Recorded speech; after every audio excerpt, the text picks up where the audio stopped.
저희가 이제 VIP 초대를 지금 시작을 했습니다. 그런데 사실 사람을 데리고 오는 것, 그게 중요한 게 아니죠. 중요한 거는요, 영적 아비와 영적 어머니가 되어주시는 겁니다. 그래서 오늘은 말씀을, 안 그래도 마침 다윗의 이야기 이제 마무리인데요, 다윗의 이야기를 통해서 어떤 영적 아버지 어머니로 준비할 것인가, 그리고 또 하나는 다윗이 솔로몬에게 유산을 물려줍니다. 그런데 이 유산을 한번 돌아보면서 또 우리는 우리의 육적인 자녀들에게 어떤 유산을 물려주는 부모가 될 것인가, 이 두 가지를 좀 같이 생각해 보고자 합니다. 여러분, 자식한테 나쁜 거 주고 싶은 분 안 계시죠? 좋은 거 주고 싶으시죠? 네, 근데 이제 문제가 어디 있냐면요, 뭐가 좋은지 몰라 생기는 문제들이 참 많습니다. 특히 이제 결혼한 부부들이 아기를 딱 낳고 아이를 키우면 눈앞이 하얘지는 것 같은 경험을 저는 했습니다. 네, 생각지 못한 문제들이 막 생기고 결정들을 해야 되는데 막 혼란스러운 거예요. 그래서 아이 키우고 제일 혼란스러울 때가 아이들 유치원 버스 기다리면서, 그때가 제일 혼란스럽습니다. 엄마들 옆에 서가지고 막 50만 원, 60만 원짜리 영어 유치원 얘기하면요, 뭐 전도사인 저도 막 정신이 멍해지는 거예요. 이러다가 우리 아이 망치는 거 아닌가, 이런 혼란과 헷갈림들을 참 많이 경험을 했습니다. 그래서 오늘 말씀을 통해서 어떤 아이로, 또 우리가 전도한 분들이 어떤 성도로 잘 세워지는 모범을 어떻게 보여줘야 될지를 좀 같이 말씀을 같이 나누고자 합니다. 이제 어제 말씀을 준비하고 잠깐 이렇게 뉴스를 봤는데, 김훈 작가라고 있습니다. 김훈 작가라고 남한산성으로 알려진 김훈 작가가 어제 안동에서 그 태백산맥 무슨 백두대간이군요. 백두대간 인문 캠프 특강에서 한 얘기를 연합통신에서 기사화한 내용을 좀 봤는데요. 이분이 이런 얘기를 하더라고요. 한국 사회가 너무, 죄송한 표현 하겠습니다, 좀 천박하다.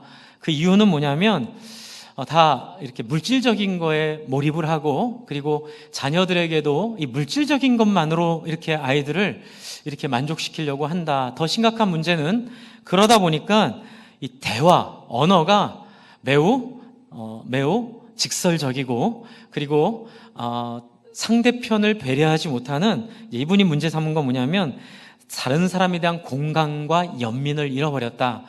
이제 그러면서 이분이 가장 중요하게 여기는 사람이 어떤 사람이냐면요, 나는 내가 죽으면 굉장히 친절한 사람들이었다고 남들이 기억해 줬으면 한다. 글 잘 쓰는 것, 이런 거 필요 없고 그냥 참 상냥하고 착하고 친절한 사람이었다고 기억해 주면 좋겠다. 인간이 추구해야 될 목표는 친절이다. 이런 얘기를 어제 했다고 합니다. 그러니까 이분 내용은 뭐냐면, 이 사회가 왜 이렇게 경박하고 천박한 그 이유는 뭐냐면, 이 친절한 인간, 능력 있는 인간이 아니라 다른 사람을 향하여 상냥하고 친절하고 착한 사람, 글 잘 쓰는 게 중요한 게 아니라, 이제 이 얘기를 하면서 이분이 강조했던 건 뭐냐면 전통입니다. 이 안동에서 얘기했기 때문에 거기 있었던 그 옛날 유림의 전통들 있지 않습니까? 태계 이황, 서해 류송령, 석주 이상용, 이런 사람들이 우리 과거에 있었는데, 이분들이 했던 고민을 후손들이 그 바탕 위에서 좀 더 깊은 고민을 하고, 그 고민을 좀 더 깊은 고민을 그 후손들이 한다면 이 사회가 좀 덜 경박해졌을 것이고 덜 천박해졌을 텐데, 이런 것들을 다 잃어버렸다고 이제 반성을 하는 거예요. 그래서 우리가 책 읽고 고민하고 같이 나누는 것을 좀 많이 했으면 좋겠다. 이제 이런 얘기를 하신 얘기를 들으면서 제가 또 하나 어제 본 기사 중에 하나가, 여러분 그 얘기 아세요? 설문조사를 했습니다. 신문사에서. 그래서 가장 중요한 행복의 조건 80%가 뭘 꼽았을까요? 부모의 재산. 네. 저 청년 때보다 더 심각해진 것 같아요. 80%가 돈 많은 부모님이 행복의 조건이라고 고민 안 하고 1번으로 꼽았답니다. 이게 참 이제 이 김훈 작가께서 염려하고 계시는 이 한국 사회가 갖고 있는 이 정신력이 쇠퇴해지고 마음을 잃어버리고 있는 이 모습인 것 같습니다. 그런데 우리는 기독교인으로 우리를 돌아봤을 때, 과연 우린 여기서 자유할까? 이런 생각을 좀 해보게 됩니다. 교회에서 십자가를 믿고 예수님을 믿지만, 그런데 예수를 믿고 십자가를 믿고 천국은 가는데, 이제 문제는 우리가 대화할 때, 또 우리가 자녀들을 향한 행복의 기준을 볼 때, 또 우리가 행복의 기준으로 살아갈 때에 그 설문조사 80% 안에 과연 기독교인은 없었을까라는 고민을 하게 됩니다. 자유롭지 못할 것 같습니다. 그런데 오늘 우리가 보고 있는 이 다윗의 모습을 한번 보겠습니다. 다윗은 어떤 마음을, 어떤 생각을 행복으로 갖고 있었는지 그것을 먼저 보고 이것을 물려주는 솔로몬에 대한 얘기를 잠깐 고민해 보도록 하겠습니다. 원래 오늘 말씀은 역대상 28장과 29장 전체를 아우르는 말씀입니다. 왜냐하면 다윗의 마지막 부탁, 다윗의 마지막 소원, 그것은 바로 하나님의 성전을 이루는 일이었습니다. 그런데 이 일을 본인이 할 수 없게 되었습니다. 저는 여기서도 참 많은 것들을 느꼈습니다. 여러분, 다윗이 성전을 짓는다고 하니까 오빠요 목사님 뭘 잘못 알고 있는 거죠. 성전 짓는 게 최고예요. 모여서 돈 많이 내가지고 1,000억, 2,000억짜리 건물을 멋있게 짓고, 그래서 세상 사람들에게 야, 교회가 최고야, 이렇게 말해주는 교회가 돼야 돼요 라고 착각할 수 있다는 걸 좀 말씀을 드리고 싶습니다. 여러분, 다윗이 왜 성전을 갈구했을까요? 다윗이 왜 성전을 그렇게 짓고 싶어 했을까요? 성전 그 자체가 하나님의 영광을 드러내는 것이기 때문일까요? 여러분, 제가 지난주에 말씀드렸던 말씀 기억하시길 바랍니다. 다윗의 소원에는 누가 있었다고요? 한번 따라해 주시죠. 하나님이 통치하시는 나라. 제가 세 가지 요소를 말씀드렸습니다. 하나님 나라의 땅과 백성과 주권입니다. 그런데 재밌는 건요, 땅과 주권은 연결이 돼 있어요. 문제는 뭐냐면 백성입니다. 백성이 누구를 주권자로 삼느냐에 따라 그 땅의 성격이 바뀝니다. 그러니까 이 땅이 갖고 있는 성격이, 내가 하나님을 주인으로 삼으면 이 땅이 그 하나님의 나라가 됩니다. 그런데 그 백성이 하나님을 주인으로 섬기지 않으면 그 땅이 하나님의 통치가 이루어질 수 없는 땅이 돼버립니다. 여러분, 이것이 우리 인간을 창조하신 하나님의 원래 뜻이 이 안에 담겨 있습니다. 하나님은 당신이 마음대로 모든 일을 할 수 있지만 그것을 한 번 더 따라해 주십시오. 사랑 때문에 우리에게 기회를 나누어 주시는 하나님. 할렐루야. 이 하나님이 좋을 수밖에 없습니다.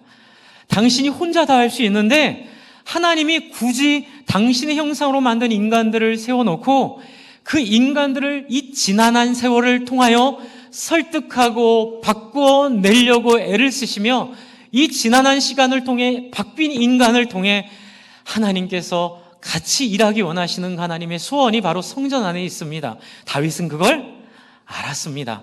그래서 여러분, 다윗이 당신의 소원을, 성전을 꿈꿨던 것은 단순히 이렇게 분당에 가면 그 성당의 십자가 그거 아세요? 그 성당의 십자가가 순금입니다.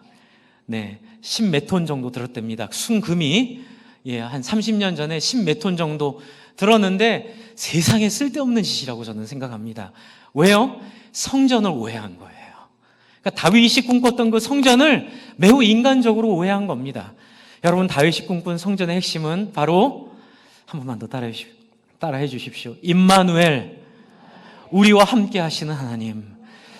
여러분, 다윗은 자기 인생 경험을 통하여, 자기가 묵상했던 하나님의 말씀을 통하여, 아브라함과 이삭과 야곱과 그 후손들을 통하여 다윗은 깨달은 게 하나 있습니다. 하나님의 소원은 바로 화려한 집이나 화려한 백성이 아니라 하나님이 함께 할 수 있는 백성들, 하나님이 함께 거하는 사람들. 그래서 인생의 가장 큰 문제는 하나님이 함께 하느냐 하지 않느냐의 문제임을 다윗은 알았습니다. 그래서 다윗은 간절히 소원하게 됩니다. 무엇을요? 하나님, 우리 가운데 거하십시오. 그 소원이 바로 성전의 건축을 향한 다윗의 소원으로 나타나고 있습니다. 그 증거 중에 하나가 28장을 보시면 19절을 한번 읽어볼게요. 28장 19절입니다. 다윗이 성전을 만들 모든 재물을 다 준비해 놓고 19절에 이렇게 이 자기가 준비한 이 성전에 대한 설명을 합니다. 19절 같이 읽겠습니다. 시작. 다윗이 이르되 여호와의 손이 내게 임하여 이 모든 일의 설계를 그리어 어떻게 해요? 나에게 알려주셨다. 여러분, 어마무시한 얘기입니다. 왜요? 구약 역사에서 하나님이 친히 당신이 거할 곳을 알려주신 사람은 딱 한 명밖에 없었습니다. 누구죠? 모세이죠.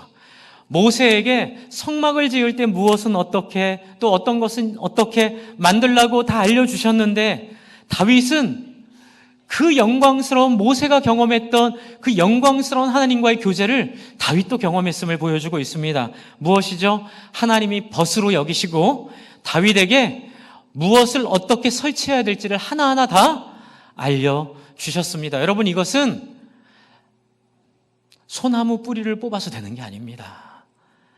여러분, 이런 신앙은요, 떼써서 되는 게 아닙니다. 그럼 어떻게 해요, 목사님? 한번 더 따라해 주십시오. 많이 묵상하고 읽어서. 솔직히 말씀은 많이 읽어서 그렇습니다. 무엇을 많이 읽었을까요? 하나님의 말씀을 읽었는데 외우는 주문이 아닙니다. 말씀을 읽는 목적이 무엇일까요? 스토리를 배우는 겁니다. 아브라함에게 역사하신, 선조에게 역사하신 하나님을 통해 상상력을 발휘해 지금 나에게 임한 하나님을 해석하는 행위를 한 겁니다. 이삭에게 역사하신 하나님을 잘 알고 나에게 나타나신 하나님을 이해하기 시작한 것이 다윗의 이 영광스러운 신앙의 시작입니다. 주 안에 사랑하는 성도 여러분, 우리가 VIP 초대를 합니다. 우리 또 육신의 자식들에게 신앙을 물려주고 싶습니다. 그런데 뭘 물려줘야 될까요? 내가 이해한 하나님을 물려줘야 될 줄로 믿습니다. 내가 깨달은 하나님을, 내가 눈으로 보고 손으로 만지고 주목하고 내가 경험한 그 하나님을 전해줘야 되기 위해서는 꼭 해야 될 게 하나 있습니다. 여러분, 말씀에 집중해서 말씀 속에 나타난 하나님을 여러분의 하나님으로 만나는 경험을 하십시오. 억지로라도 자식에게 좋은 것을 주고 싶은 욕심에서라도 여러분, 하나님의 말씀 앞에 파고 들어가서 여러분, 아브라함이 만난 그 하나님을 만나시고 이삭이 만난 그 하나님을 여러분의 하나님으로 만나기를 원한다면 하나님이 만나줄까요? 안 만나줄까요? 하나님 만나줄까요? 안 만나줄까요? 성경을 읽으면요, 이거는 대답도 필요 없습니다. 성경에 꽉 차 있는 이 분위기가 뭔지 아세요? 나 너희 만나고 싶어요. 나 너와 함께하고 싶어요. 내가 너희의 하나님이 되고 싶어요. 이 말이 모든 성경에 가득 차 있는 하나님의 소원입니다. 그래서 성경을 조금만 읽으면 이거는 고민할 필요가 없는 거예요. 하나님은 우리와 함께하고 싶어 하십니다. 그런데 여기에 큰 장애가 하나 있습니다. 이 장애가 뭘까요? 이 장애가 바로 우리의 마음 장애예요. 하나님이 함께하고 싶은데 함께할 수 없는 가장 큰 장애는 하나님의 충신과 정성과 진심과 어울릴 수 없는 위선과 욕망과 자기 이기적 자아 속에 빠져있는 소위 아담의 전통 속에 서 있는 이기적 인간의 모습이 하나님의 생각과 섞일 수가 없는 거예요. 그래서 하나님이 하신 일이 뭘까요? 하나님이 설득하기 시작하십니다. 어떻게 해요? 아브라함을 통하여, 지난주에 이삭 얘기 재밌었잖아요. 이삭의 이야기를 우리에게 들려주십니다. 또한 야곱을 어떻게 다루셨는지, 야곱 얘기도 재밌거든요. 야곱을 어떻게 다루셨는지 알려주십니다. 또한 그 뒤에 나와 있는 수많은 여호수아와 또 그만의 실패와 성공을 통한 사사들의 이야기를 통하여 하나님이 얼마나 인간을 사랑하고 계시고 인간을 향하여 얼마나 정성을 다하고 계시는지를 하나님이 보여주시고 우리를 설득하려고 애를 쓰고 계십니다. 그런데 제가 한번 여쭤볼게요. 인간이 변했을까요? 안 변했을까요? 거의 안 변했어요. 누구 빼고요? 다윗 빼고는. 그리고 몇몇 소수의 사람들 빼고는 인간은 거의 변하지 않습니다. 그래서 인간은 어떻게 되죠? 율법을 지키지 않게 됩니다. 많은 분들이 오해하세요. 목사님, 율법을 지켜야 되나요? 아니요. 율법은 지키라고 있는 게 아니라 하나님 앞에 어떤 마음인지를 확인하는 게 바로 율법입니다. 하나님을 사랑하면 율법의 요구를 넘어서게 되어 있습니다. 할렐루야. 하나님을 사랑하지 않으면 율법이 너무너무 힘들게 돼 있어요. 여러분, 아내를 사랑하면 같이 사는 게 짐입니까? 결혼한 지 1년 안에 계신 분 계시죠? 사랑하면 같이 사는 게 짐인가요? 아니죠. 그런데 사랑하지 않는 사람이랑 한 하루 같은 방에 있어 보라고 하면 짐일까요? 아닐까요? 어마어마한 부담이 되는 거예요. 그래서 편하지 않은 사람들이랑 여행 가는 건 되게 힘들지 않아요? 편한 사람들이랑은 하루 이틀 같이 있는 게 행복인데, 여러분, 그래서 우리에게 주신 율법은 바로 그런 기준으로 우리에게 알려주신 율법입니다. 그래서 다윗은 그것을 너무나 잘 깨달아가지고 자기가 경험한 하나님을 솔로몬에게 전해주고 싶은 거예요. 여러분, 그 핵심이 28장, 29장 이 세 절의 그 핵심이 모아져 있습니다. 바로 28장 9절과 29장 9절과 29장 19절입니다. 외우기 쉽죠? 28장 9절, 29장 9절, 29장 19절입니다. 그래서 여러분 보시면 프리젠테이션 한번 보여주실래요? 제가 보내드린 제 앞에 정리해놨습니다. 저거 보여드리지 말고 여쭤봤어야 되는데, 이 세 절에 공통점을 찾아보라고 제가 여러분한테 질문하려고 했다가 지금 까먹고 지금 이걸 보여드렸습니다. 보이시죠? 이 세 절의 공통점이 뭘까요? 마음이에요. 마음. 여러분, 사실 28장 9절은 아들 솔로몬에게 부탁하는 거예요. 어떤 부탁을 하는 걸까요? 내 아들 솔로몬아, 너는 내 아버지 하나님을 알고 무엇을 가지라고요? 온전한 마음과 기쁜 뜻으로 섬길지어다.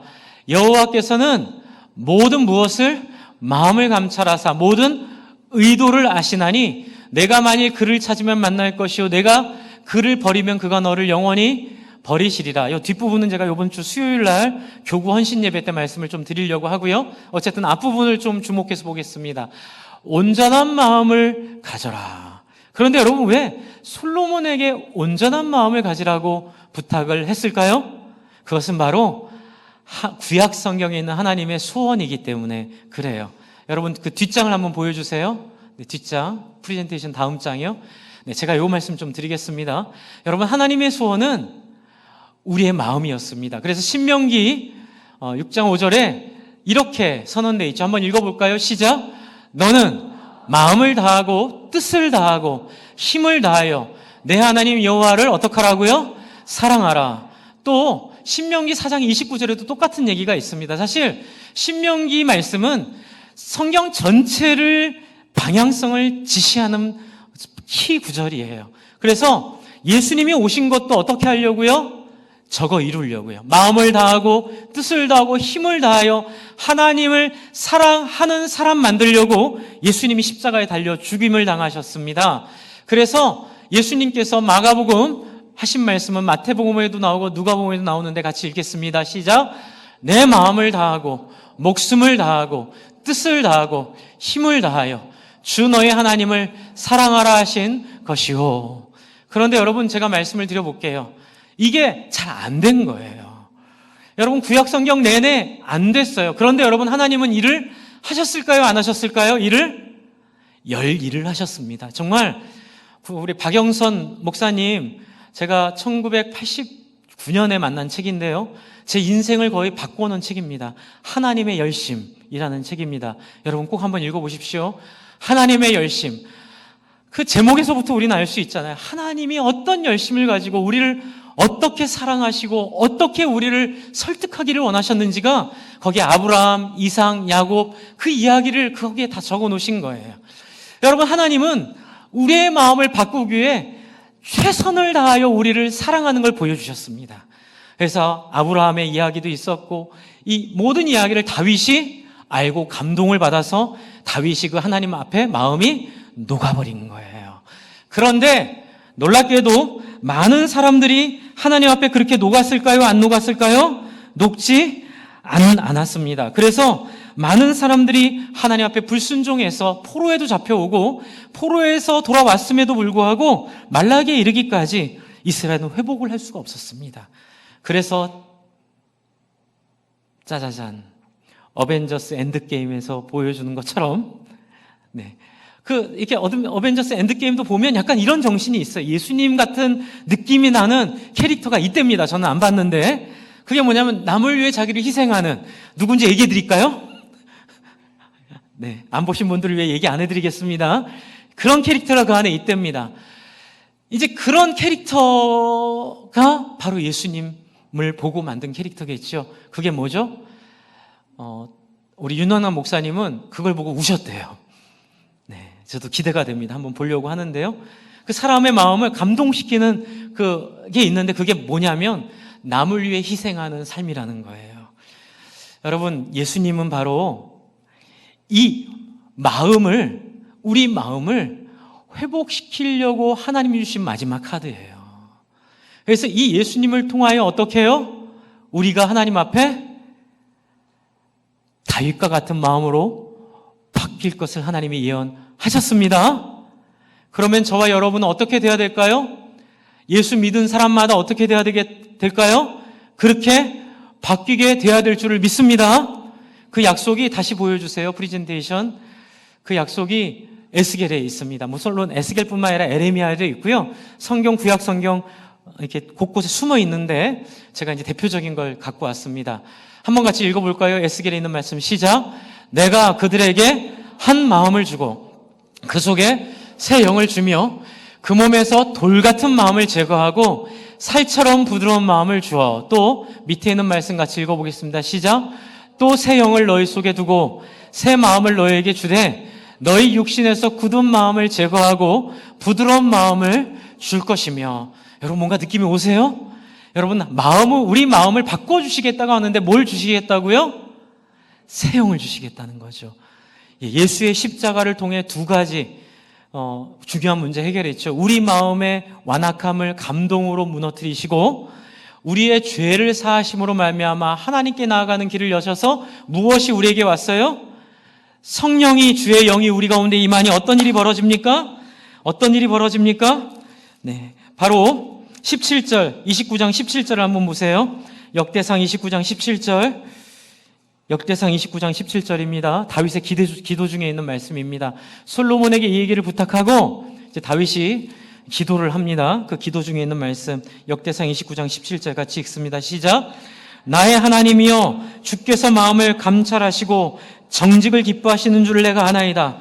내가 정직한 마음으로 이 모든 것을 즐거이 들었사오며 이제 내가 또 여기 있는 주의 백성이 주께 자원하여 드리는 것을 보니 심히 기쁘도소이다. 하나님이 다윗이 기도하는 이 정직한 마음을 무엇을 통해?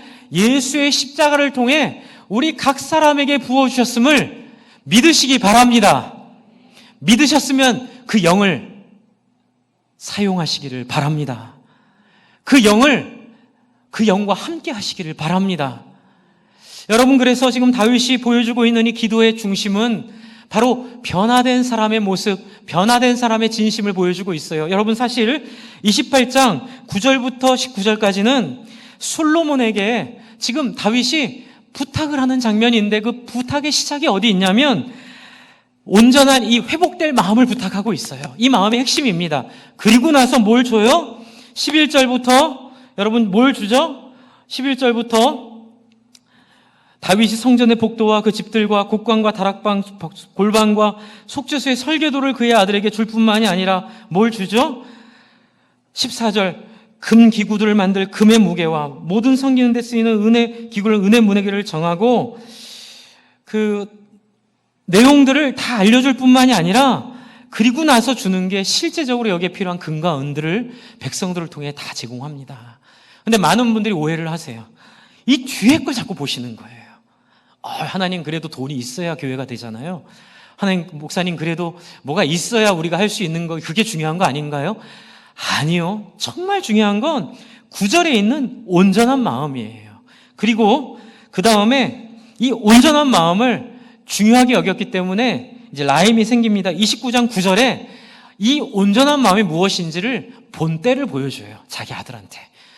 여러분, 저는 정말 중요한 전도는 데리고 오는 데 있지 않다고 봅니다. 진짜 중요한 전도는 보여줌으로 가르치는 데 있다고 믿습니다. 그건 뭐냐면 여러분 그냥 교회 와봐, 교회 좋아, 교회 와서 예수 믿어, 이거 갖고 안 된다는 거예요. 정말 필요한 건 뭐예요? 교회 와서 예수 믿는 사람의 삶이 어떤 것인지를 그 사람에게 직접 보여주는 것이 그것이 하나님의 방법이고 진짜 능력이죠. 여러분 29장 1절부터 8절은 여러분 다윗이 목장을 열어서 밥을 해서 먹이는 감동의 장면을 보여주죠. 그게 뭐예요? 자기가 섬긴 백성들을 솔로몬이 보는 자리에서 백성들한테 요청을 합니다. 백성들이요, 하나님의 나라를 일구는데 이런 금이 필요하고 은이 필요합니다. 여러분이 금과 은을 좀 제공해 주십시오라고 했더니 어떤 일이 일어납니까? 6절, 7절, 8절을 보십시오. 29장 6절, 7절, 8절. 6절만 읽을까요? 같이 읽을게요. 시작. 이에 모든 가문의 지도자들과 이스라엘 모든 지파의 지도자들과 천부장과 백부장과 왕의 어떻게 해요? 다 즐거이 들이되. 여러분 지금 온전한 마음을 설명하는데 보여주면서 설명합니다. 여러분 교회에 위기가 있다면 저는 여기에 위기가 있다고 봅니다. 말만 하면 꼰대 됩니다. 말만 하면 능력이 없습니다. 말만 하는 설교는 비참한 거 제가 잘 압니다. 여러분 말만 가지고 하는 신앙은 아무 능력이 없는 거 여러분 경험하지 않았습니까? 여러분 진짜 신앙은 뭘까요? 예수 믿으면 복받아 말하는 게 아니고요, 목자가 자기 VIP를, 목원들이 자기 VIP를 정말 섬겨주는 거에 있음을 믿으시기 바랍니다. 여러분 지금 다윗은 백성들이 어떻게 즐거이 자원하며 헌신하는 사람으로 바뀌었는지를 솔로몬에게 보여줍니다. 그리고 유산을 주는데 그냥 금은만 주는 게 아니라 진짜 유산이 뭐예요? 이런 자원하는 마음으로 가득 찬 백성들이에요. 이 자원하는 마음은 어디서 왔을까요? 이 사람들이 그냥 이게 나왔을까요? 다윗이 백성들에게 그렇게 섬겼습니다. 다윗이 백성들이 하나님의 마음으로, 제가 중간에 설교를 빼먹고 안 하고 넘어온 본문이 하나 있는데 그건 어떤 본문이냐면 다윗이 자기의 백성들을 얼마나 끔찍하게 여기고 그리고 끔찍하게 아꼈는지를 보여주는 본문이 하나 있습니다. 자기가 먹고 싶다고 했을 때 그 군대 장관들이 가가지고 그것을 갖고 오는데 그거를 자기가 먹지 않습니다. 왜 먹지 않냐면 나를 위해 목숨을 담보로 갖고 온 걸 내가 어떻게 먹을 수 있냐고 그렇게 함께 나누는 모습을 보여줍니다. 주 안에 사랑하는 성도 여러분, 신앙은 하나님이 원하는 진정한 마음의 본질은 바로 이 섬김에 있습니다. 여러분 제가 지난주에도 어제도 우리 목자 목녀님들에게 만화 한 컷을 제가 보내드렸습니다. 목장에 대한 그거 우리 목장에 다 좀 나눠주십시오. 이 만화 한 컷이 어떤 거냐면요, 섬김은 뭐냐면 이런 겁니다. 어떤 집사님이 옆집 엄마를 정말 아낌없이 사랑해 주는 거예요. 아낌없이 음식 해서 좀 남는 것 좀 더 해서 갖다 주고 또 이렇게 늘 친절하게 대하고 늘 따뜻하게 대해주니까 이 옆집 엄마가 저 사람은 왜 이렇게 따뜻할까? 저런 사랑이 어디서 나올까? 이렇게 감동을 받게 되죠. 그러다 보면은 문제가 생기는 날이 있지 않습니까? 문제가 생길 때 누구 생각이 날까요? 옆집 엄마 생각이 나는 거예요. 그래서 옆집 엄마한테 가서 자기 삼정을 얘기합니다. 그랬을 때 또 아낌없이 나눠주고 아낌없이 안아주고, 다른 사람들은 다 계산을 하는데 저 사람은 그냥 아낌없이 안아주고 품어주는 그 마음, 거기에 감동을 받는 거죠. 그러다 나중에 이런 사람이 많은 곳이 있는데 한번 같이 가보지 않을래라고 말하면서 목장에 데리고 와서 목장 안에서 그 사람을 최선을 다해 섬겨주는 거예요. 그 사람이 갖고 있는 모든 문제를 함께 고민해주고 그 사람이 갖고 있는 모든 형편을 함께 나누어주고. 사실 여러분 저는 정말 꿈꾸는 목장이 있습니다. 그 목장은 뭐냐면요, 그 물질 공동체, 물질을 함께 나누는 목장입니다. 이건 돈을 꿔주고 나눠주는 문제가 아니고요. 여러분 목장 안에 그런 날이 언젠간 오겠죠. 이게 초대교회 정신이기도 한데요. 목장 안에 예를 들면 실직한 사람이 있으면 어떻게 해요? 함께 펀딩을 해서 그 실직한 사람의 생계를 함께 지지해주고 함께 재활할 수 있도록 협력해주고 함께 자기의 삶들과 시간과 재정들을 함께 투입해서 그 사람을 살려내고 마는 그런 목장. 저 교회에 대한 꿈이 있습니다. 제가 늘 말씀드린 꿈이죠. 부모의 재정 능력과 상관없이 자녀들이 동일한 교육의 혜택을 받을 수 있는 교회 한번 만들어 주시기를 바랍니다. 저는 이번에 너무 감동한 게 하나 있어요. 우리 청소년부 일본에 스텝으로 갑니다. 너무 좋은 교회죠. 다른 자원봉사자죠. 이게 전국 수련회 하는데 거기에 자원봉사자로 가는데 사실 비행기 값이 만만치가 않잖아요. 그런데 몇몇 분이 자기 아이들이 못 가지만 재정이 부족해 못 가는 아이들을 위해 1명분의 비행기표 값을 낸 분들이 계세요. 제가 너무 감동을 받았고, 제가 말은 그렇게 드렸지만 과연 이게 가능할까 고민을 했는데, 여러분 정말 이것들 하는 거 보면서 정말 이것이 진짜 섬김이고 이것이 진짜 사랑인 줄을 알게 되었습니다. 여러분, 지금 다윗이 보여주고 있는 모습이 솔로몬에게 온전한 마음이 무엇인지를 보여주고 있습니다. 그래서 29장 9절에 보면, 여러분 같이 한번 읽어볼까요? 29장 9절을요. 시작. 백성들은 자원하여 드렸으므로 기뻐하였으니, 이게 중요한 단어예요. 곧 그들이 무엇으로요? 성심으로 여호와께 자원하여 드렸으므로 다윗 왕도 심히 기뻐하니라. 재밌는 라임이 생깁니다. 28장 9절에 있는 온전한 마음과 29장 9절에 있는 성심은 같은 히브리어 단어 살렘입니다. 살렘은 평화, 예루살렘의 의미, 뒤에 있는 살렘의 의미이기도 하지만 이 살렘이 갖는 의미는 완전한, 온전한, 하나님의 충만한, 이런 뜻을 갖고 있습니다. 그러므로 이것은 여러분 같은 살렘이 두 번 들어간 거예요. 어떤 마음이죠? 하나님 앞에 온전한 마음으로 네가 이 일을 해라. 그리고 그 온전한 마음을 가질 수 있는 본때를 보여주고 모범을 보여주고 그것을 경험할 수 있도록 앞에서 시범을 보여줍니다. 그리고 10절부터는 기도입니다. 10절부터 18절까지는 다윗의 정수를 보여주는 기도예요. 정말 여러분 이 기도는 외워도 됩니다. 너무너무 완벽하고 완전하고 아름답고 정말 너무 소중한 기도예요. 저는 이런 기도를 할 수 있는 사람이 제 목회의 꿈입니다. 제가 목회에서 섬기는 분들이 이런 기도를 좀 하셨으면 좋겠어요. 여러분 10절부터 12절까지 14절까지 하나님에 대한 경험을 찬양합니다. 여러분 우리가 앞에서 주일날 찬양하는데 여러분 일주일 동안 하나님 한 번도 안 만나보다가 주일 와서 찬양하면 민숭맹숭 그게 그거 같아요. 그런데 일주일 동안 하나님을 만나고 하나님 앞에 사연이 있고 하나님을 경험한 경험이 있으면 그 찬양이 어떻게 될까요? 능력이 생깁니다. 여러분 다윗이 지금 그것을 솔로몬에게 보여주고 있습니다. 여러분 우리 사랑하는 자녀들에게 뭘 보여주시겠습니까? 자녀들을 재워놓고 나서 맨날 돈 얘기, 주식이 얼마나 오르고 내리고 누구한테 돈을 꽂았는데 받았고 못 받았고 그런 얘기 하다가 인생 낭비하시겠습니까? 아니면 저녁마다 부부가 앉아서 우리에게 섬길 사람들을 주셨고 섬김을 통하여 아프고 힘들지만 사람들을 위하여 섬기다가 겪게 된 아픔과 어려움을 서로 격려하며 이렇게 할 수밖에 없는 그 하나님의 영광을 찬양하고 또 섬기면서 생긴 간증들을 가지고 자녀들과 함께 나누고 하나님을 찬양하는 모습을 보여주시겠습니까? 말로 예배 빠지지 마, 교회 나와, 아무 소용없는 거 아시죠? 여러분 그런 말 하지 마십시오. 오히려 자녀들을 교회로부터 쫓아내는 역효과만 발휘합니다. 여러분 진짜 자녀들을 위한 진정한 유산은 다윗이 경험한 하나님을 경험하는 것이고 경험한 하나님을 찬양하는 모습을 보여주는 것이라 믿습니다. 여러분 이 경험을 좀 하십시다. 이 경험을 좀 하십시다. 어떻게 해요?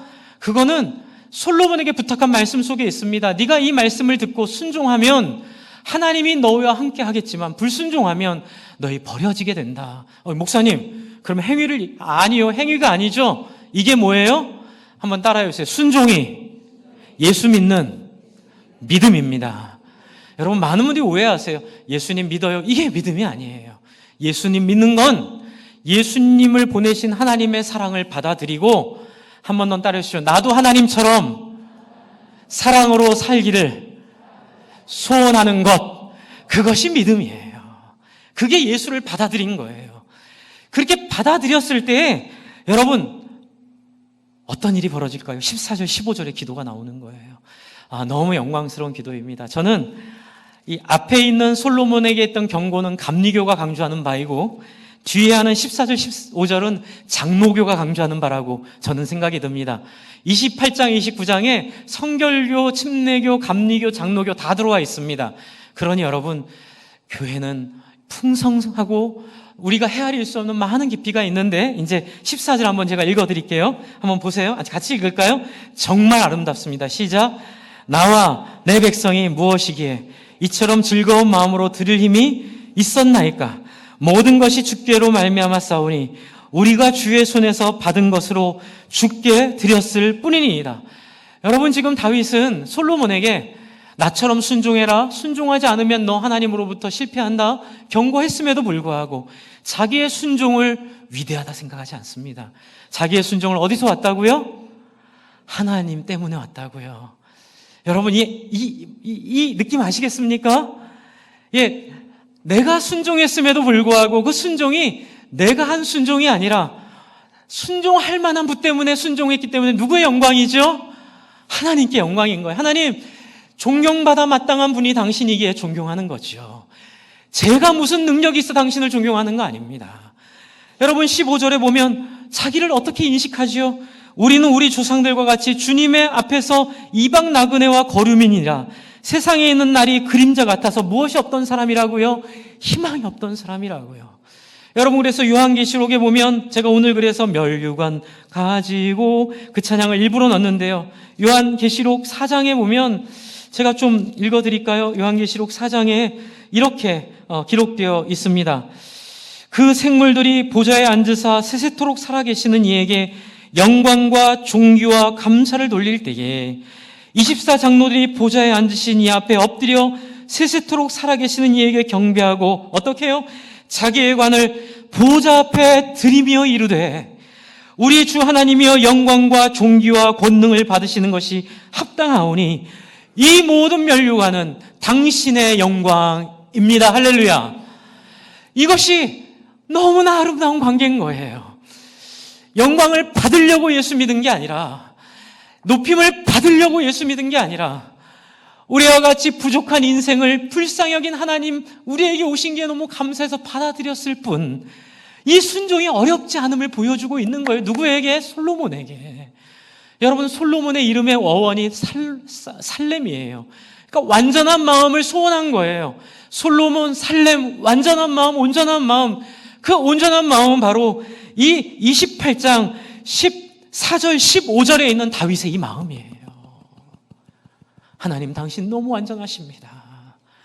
내가 당신 사랑하는 것, 칭찬받을 것 하나도 없습니다. 내 공의도 아니고 내 의도 아닙니다. 오직 하나님이 찬양받기에 합당하신 분입니다. 여러분, 이 하나님을 경험하셨으면 좋겠습니다. 이 하나님을 만나셨으면 좋겠습니다.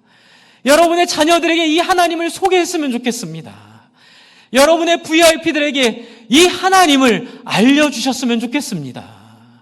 어떻게 해요? 아까 말씀드렸지만 17절에 있는 나의 하나님이여 주께서 마음을 감찰하시고 정직함을 기뻐하신 줄 내가 아나이다. 내가 정직한 마음으로 이 모든 것을 즐거이 드렸사오며 이제 내가 또 여기 있는 주의 백성이 주께 자원하여 드리는 것을 보오니 심히 기쁘도소이다. 무엇이요? 거룩하고 온전한 일을 자원함으로 하는 인생들. 아까 전에 김은 작가가 얘기했던 친절한 사람. 여러분, 세상은 80%가 돈 많은 부모 갖는 게 행복의 조건이라고 말하는 세상에서 돈도 없고 아무런 세상적인 능력도 없는 겸손한, 그리고 사람들을 친절히 대하는 그 하나가 무엇일까요? 바로 하나님의 영광, 하나님이 우리에게 주신 능력임을 저는 어쩌면 김은 작가가 알지 않았을까라는 생각을 좀 하게 되었습니다. 주 안에 사랑하는 성도 여러분, 돈 따라 살지 마십시오. 목사가 앞에서 자꾸 돈 얘기하는 것 같아 죄송하지만 그만큼 너무 심각하기 때문에 그렇습니다. 여러분, 다단계 발도 들여놓지 마십시오.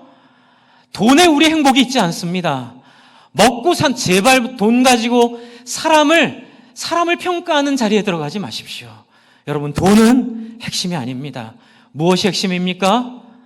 사람을 섬기는 인생의 핵심일 줄을 믿습니다. 사람을 섬기는 의식점 하십시오. 사람을 섬기는 구두방 하십시오.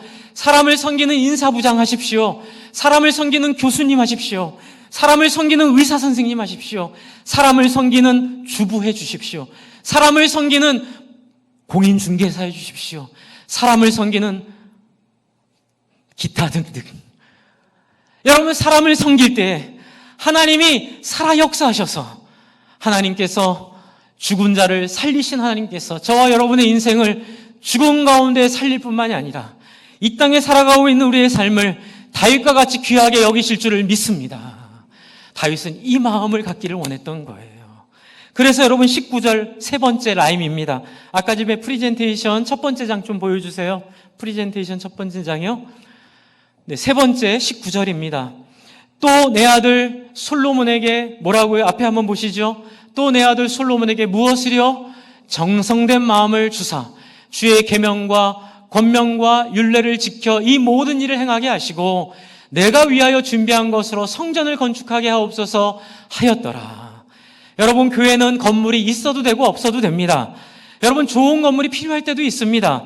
그런데 중요한 것은 1,000억, 2,000억짜리 건물이 하나님의 영광을 나타내지 않습니다. 믿으십니까? 우리가 어떻게 해요? 정성된 마음, 성심, 온전한 마음, 하나님을 정말로 사랑하는 하나님과 맞닿은 마음으로 우리가 사용되면 모든 것들이 아름답게 쓰여질 줄을 믿습니다. 초막 같은 건물도 영광스럽게 쓰여질 것이고 때로는 1,000억짜리, 2,000억짜리 건물도 영광스럽게 쓰여질 줄을 믿습니다. 중요한 것은 그 안에 있는 사람들의 하나님을 향한 마음입니다. 여러분, 계속 말씀드립니다. 우리는 예수를 믿고 땅과 씨와 주권이 필요한 하나님 나라의 영광스러운 하나님의 꿈을 우리의 마음속에 이루어낸 사람들입니다. 할렐루야. 우리가 잘나서가 아니라 하나님이 우리를 사랑하셔서 예수 그리스도로 말미암아 다윗처럼 저와 여러분의 인생을 하나님의 성전을 짓는 일에, 그게 뭘까요? 하나님을 우리의 마음으로 모시고 하나님의 꿈이고 소원인, 우리의 소원은 통일인 것처럼 하나님의 꿈과 소원은 바로 하나님을 만나고 하나님의 마음을 알고 하나님과 마음을 소통하는 온전한 마음, 정직한 마음, 자원하는 마음, 그 마음으로 저와 여러분을 부르셨음을 믿으시기를 바랍니다. 여러분, 그 마음만 우리가 가지면 어떻게 될까요? 우리는 율법을 완성하게 됩니다. 여러분, 율법을 지키고 안 지키고 문제가 중요하지 않습니다. 하나님을 사랑하는 사람은 율법 이상으로 살게 될 줄을 믿습니다. 하나님을 사랑하지 않는 증거가 율법을 싫어한다는 겁니다. 여러분, 육신이 연약해서 죄를 짓는 게 아니고요. 육신이 연약한 것은 우리가 흔들릴 뿐이고요. 예수 그리스도의 십자가가 육신의 연약함을 극복하고 이겨낼 줄을 믿으시기 바랍니다. 주 안에 사랑하는 성도 여러분, 우리 같이 기도할 때에 정말 우리의 이 하나님 만나는 영광이, 하나님 만나는 이 기쁨이 다윗과 같이 경험되도록 하나님 우리와 만나 주십시오. 그리고 예수 그리스도의 십자가를 통하여 약속하신 새 마음을 제 마음에 주시고 새 영을 부어주셔서 다윗의 마음과 합한 사람으로 살아가게 해달라고 같이 기도하면서 여러분 안에 있는 임마누엘로 임하신 하나님 성전의 완성을 좀 누리기를 기도했으면 좋겠습니다. 함께 기도하겠습니다.